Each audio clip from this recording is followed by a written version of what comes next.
Les amis, c'est la bagarre générale à Garoua au Cameroun. Ce qui se passe au Cameroun en ce moment est digne d'une série Netflix avec une fin impossible à deviner. Il se trouve que vous le savez bien, la Fédération camerounaise de football est en conflit ouvert avec le ministère. Et depuis que cette histoire a éclaté, beaucoup de personnes me contactent. Philippe, voilà, toi qui dis aux gens d'aller investir au pays, voilà comment le Cameroun est. Je vais vous répondre, parce que chacun trouve toujours le moyen d'excuser ou de justifier sa propre médiocrité. Il se trouve qu'au Cameroun, en ce moment, on est en train d'assister à un film dépassant les films hollywoodiens. Parce que ça ne pouvait arriver qu'au Cameroun. Pays autoproclamé continent, continent de problèmes. Il se trouve que hier, je n'ai pas pu vous faire une deuxième vidéo parce que comme on est en pleine préparation de Back to Africa ici, on est super chargé. J'ai pas eu le temps de faire une deuxième vidéo. Mais hier, c'était explosif. Hier, c'était explosif. Les joueurs sont allés voir le Premier ministre qui a demandé qu'on débarque de l'avion, les U20, qui s'apprêtaient à aller à Garoua pour jouer le match officiel contre la Namibie. Et il leur a demandé de retourner dans leur hôtel. Finalement, les Lions Indomptables, après que leur club ait reçu des messages de la Fédération camerounaise de football disant qu'ils étaient attendus à un rassemblement, ils ne sont pas arrivés, les clubs ont commencé à appeler et à mettre la pression aux joueurs. Vous êtes où? Parce que votre fédération dit que vous êtes allé au pays, mais on ne vous voit pas au rassemblement. Vincent Aboubakar, Zambo Anguissa, Koundé Malon et plusieurs autres joueurs sont allés au Premier ministère pour rencontrer le Premier ministre. Ils ne sont pas allés voir la fédération, ils ne sont pas allés voir Eto'o. Ça dit déjà quelle est la position des joueurs vis-à-vis d'Eto'o. Ils sont allés voir le Premier ministre. Et le Premier ministre a décidé donc d'enfin intervenir et d'apporter un peu de calme dans toute cette situation. Qu'est-ce qu'il a donc fait? Il a décidé de dire que les Lions vont jouer à Garoua. C'est officiel. Il a donc certainement donné l'info au ministre des Sports. Mais au Cameroun, est-ce que le ministre des Sports fait tout ce que le Premier ministre lui dit? Va savoir. En tout cas, le Premier ministre a, on va dire, atténué la crise hier. Mais c'était une seule crise. Parce qu'en fait, vous devez savoir qu'il y a plein de points de divergence entre la Fédération camerounaise de football et le ministère. Et donc, il va y avoir beaucoup de bagarres. Et l'une d'elles est en train d'avoir lieu en ce moment même. Donc, finalement, hier, les gens pensaient que le conflit était réglé parce que finalement, on s'est entendu pour dire qu'il faut aller à Garoua. Les Lions Indomptables devaient aller à Garoua aujourd'hui, jeudi matin. Et effectivement, donc, le vol qui devait déposer les Lions Indomptables à Garoua les a effectivement déposés à Garoua ce matin. Vous pouvez donc vous demander, mais quel est donc le problème, Philippe, s'ils ont été déposés à Garoua? Le problème, il est simple à partir de maintenant, c'est qu'il va y avoir beaucoup de bagarres. La première bagarre qui a lieu en ce moment, et je pense que personne n'avait vu ça venir, sauf Samuel Eto'o, c'est l'hébergement. Ils vont dormir où? Vous vous rappelez que lors du précédent épisode, il y a eu un gros clash à l'hôtel Hilton. Clash pendant lequel on a vu les joueurs être disputés quand ils sortaient de leur véhicule pour entrer à l'hôtel par la fédération et par le ministère. Au final, le ministère a gagné cette bataille-là et on a simplement chassé le personnel de la FECAFOOT, ne lui permettant pas d'entrer dans l'hôtel, ne lui permettant pas de réserver les chambres des hôtels pour les joueurs. Le Hilton a clairement pris parti pour le ministère et avait donc demandé à la fédération de dire, gars, nous on ne prend pas votre argent, on a déjà pris l'argent du ministère pour les chambres des joueurs, c'est tout. Et donc, avec la gendarmerie et la police, les joueurs, les membres de la FECAFOOT ont subi une humiliation en Mondiovision. Ils sont partis le lendemain, donc conséquence, le bus n'a pas été mis à la disposition des Lions Indomptables, le matériel n'a pas été mis à la disposition des Lions Indomptables, qui se sont entraînés dans des conditions un peu difficiles. Ils ont quand même parvenu à gagner. Comme quand le Cameroun aime bien être dans des positions super compliquées pour gagner. Je vous annonce déjà d'ailleurs qu'il y a de très fortes chances que la Namibie prenne un score lourd. Parce que c'est ça qui est bizarre à l'équipe du Cameroun. C'est qu'on a l'impression que c'est une équipe qui gagne dans le désordre. C'est une équipe qui gagne quand tout est bizarre autour d'elle. Donc, moi, je n'aime même, à la limite même, j'ai même peur pour la Namibie qu'ils prennent un score fleuve. Parce qu'ils peuvent se dire non, c'est bon pour nous. Comme les Lions ne sont pas dans de bonnes conditions, méfiez-vous. Peut-être même qu'il faudrait que ce soit comme ça que les Lions partent à la CAN et en Coupe du Monde. Là, les problèmes comme ça. Bref, je reviens donc dessus. Les Lions arrivent à Garoua ce matin et ils vont à l'hôtel. Ils arrivent à l'hôtel et là, il y a un problème. C'est que le dirigeant de l'hôtel, et c'est ça que vous allez comprendre maintenant toute la stratégie de Samuel Eto'o et de la Fédération camerounaise. Le dirigeant de l'hôtel, pourquoi est-ce que Samuel Eto'o a demandé à ce que le match se joue à Garoua? On nous avait annoncé des raisons de météo et autres. Mais n'oubliez pas, le Cameroun a beaucoup de stades. On aurait pu jouer à Limbe, on aurait pu jouer à Bafoussam. Mais Samuel Eto'o est allé à Garoua.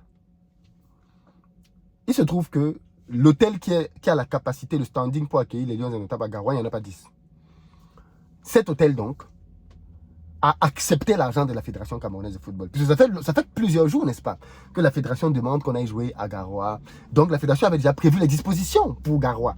Hôtel, surtout que l'hôtel, ils avaient eu des problèmes. Le ministère a refusé longtemps, peut-être même que c'était pour ça aussi. Le ministère a refusé Garoua. Parce que c'était peut-être une zone où ils avaient moins de confort. Maintenant donc, quand la solution de Garoua est arrivée, le ministère a commandé une 50aine de chambres. Ça, c'est ce que ma source me dit. Une 50aine de chambres pour cet hôtel-là.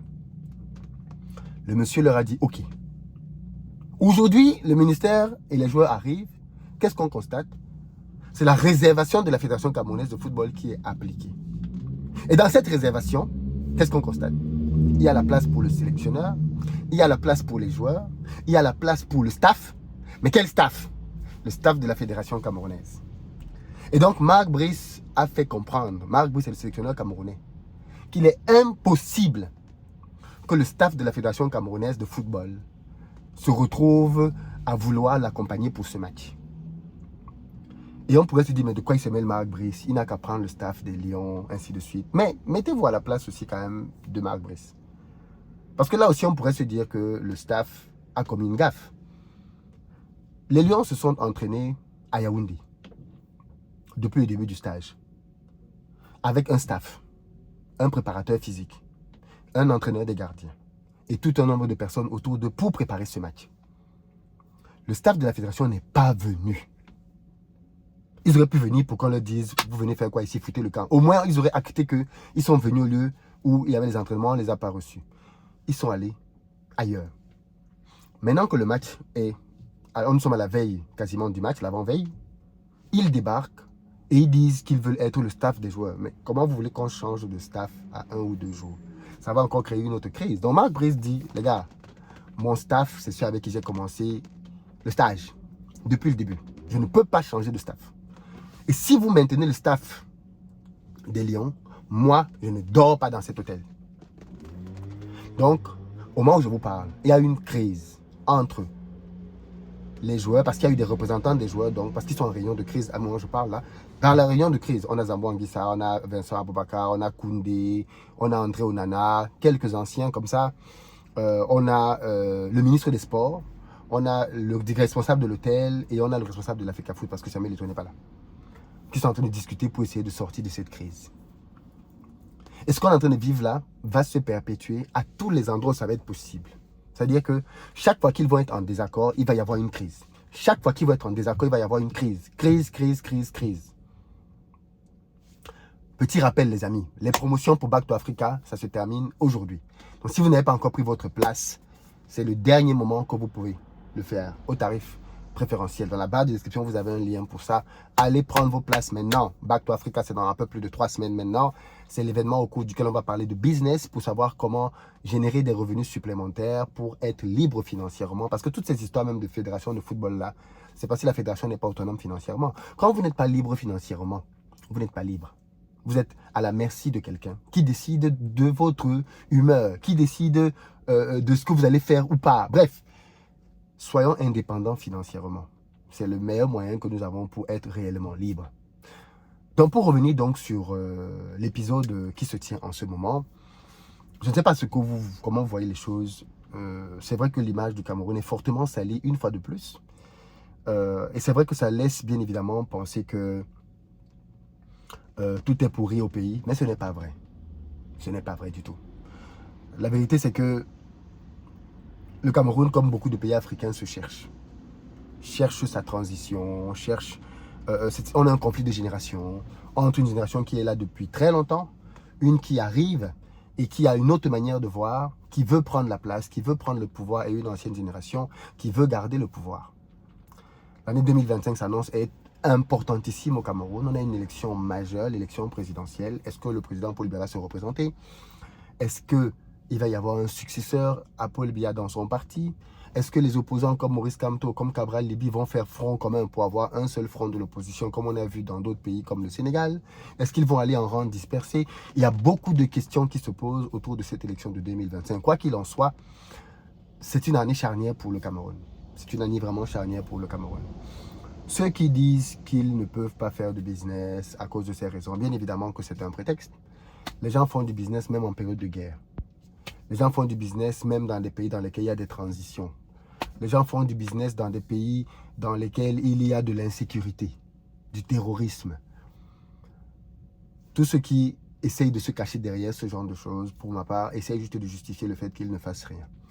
Et comme j'aime souvent rappeler, si vous estimez qu'au Cameroun, la politique ou le système vous empêche d'investir, pourquoi n'allez-vous pas ailleurs? Allez au Sénégal, il n'y a pas de problème là-bas. Pourquoi vous n'allez pas au Sénégal? Pourquoi vous n'allez pas dans d'autres pays dans lesquels la politique ne pose aucun souci? On attend les investisseurs à bras ouverts. Vous ne le faites pas. Parce que bien souvent, vous trouvez juste pour prétexte la situation politique dans un pays pour justifier votre inaction. Il y a beaucoup de choses à faire au pays. Et contrairement à ce qu'on peut penser, c'est même quand il y a du trouble, quand il y a du désordre comme ça, qu'il y a beaucoup d'opportunités. Rappelez-vous de la crise en Côte d'Ivoire pendant la période difficile qu'a vécu ce pays dans les années 2011, je pense. Beaucoup d'entre vous ne le savent peut-être, mais cette période-là a été propice pour les business. Pourquoi? Parce que quand cette crise a éclaté militaire, beaucoup de Français, d'Occidentaux, ont quitté la Côte d'Ivoire. Précipitamment parce que c'était devenu très dangereux pour eux. Ils ont donc bradé leur business en partant. Qui a acheté? Beaucoup de Libanais. Beaucoup de Libanais ont acheté plein de business de Français pendant cette période de crise et de guerre. En disant qu'ils ont misé sur le fait que ce pays-là n'allait pas rester en guerre éternellement. Et qu'est-ce qui s'est passé? Quelques années après, le pays est complètement safe, plus de conflits, plus de guerres, développement qui arrive, le boom économique, l'activité reprend en Côte d'Ivoire. Et qu'est-ce qui se passe? Les Occidentaux reviennent. Ils reviennent. Et bien, quand ils reviennent, c'est qui le nouveau maître du terrain? C'est qui le nouveau maître du lieu? Ceux qui sont restés et qui ont su passer au-dessus de cette phase de crise. Donc moi, je dis, le Cameroun passe par un moment difficile. Effectivement, on le voit. Les choses ne sont pas clean. Mais ce n'est pas appelé à rester comme ça éternellement. Ça va durer un temps. Combien de temps, je ne sais pas. Est-ce que 2025 va permettre que tout ceci se calme? Peut-être. Je le souhaite. Si ce n'est pas le cas, tôt ou tard, les choses vont s'assainir. Le business va être beaucoup plus facile à faire. Les institutions vont jouer leur rôle parce que c'est à ça qu'est destiné le Cameroun, comme tous les pays africains. N'oubliez pas que nos pays sont de jeunes États. On est à peine à 60 ans d'indépendance et encore de pseudo-indépendance pour beaucoup de nos pays. Donc ce sont des pays qui se cherchent encore. Des pays comme la France, c'est des pays qui ont plus de 1000 ans. 1000 ans d'existence. Et on a tendance à oublier ça quand on compare nos systèmes aux leurs. Mais ces pays-là sont là depuis très longtemps et ont eu le temps eux aussi de passer par des phases critiques. La France a eu des rois pendant longtemps. Vous imaginez à l'époque du roi, quelqu'un pouvait venir s'amuser à penser qu'il allait y avoir démocratie? Non. Mais cette phase-là est passée. Parce que rien n'est éternel ici-bas. Tout ce qui existe a vocation à passer un jour. Et donc quand on est un entrepreneur, on fait des paris. Et moi j'ai décidé de parier sur l'Afrique et de parier sur le Cameroun. De parier que c'est peut-être pas clean aujourd'hui. Il y a peut-être encore des gens qui ne jouent pas le jeu. Mais il n'y a pas que. Parce que même dans le système que l'on peut qualifier de difficile, de tout ce que vous voulez, il y a là-dedans des âmes de bonne volonté qui font avancer les choses. Je vous raconterai certainement d'autres anecdotes le moment venu, de comment même dans un système pourri, vous parvenez à trouver des gens bien qui veulent faire avancer les choses. D'ailleurs, dans mon livre qui sort bientôt, L'urgence d'entreprendre, je vous parlerai davantage de cela. Pour ceux d'entre vous qui veulent avoir une copie de mon livre, L'urgence d'entreprendre, il sortira de manière exclusive à Back to Africa. Et ce sera l'occasion pour vous de pouvoir vous procurer un exemplaire. Donc venez à Back to Africa, vous pourrez avoir votre exemplaire avec une dédicace dessus d'ailleurs. Je ne vous en dis pas plus les amis, le feuilleton continue de nous tenir en haleine. Très bientôt.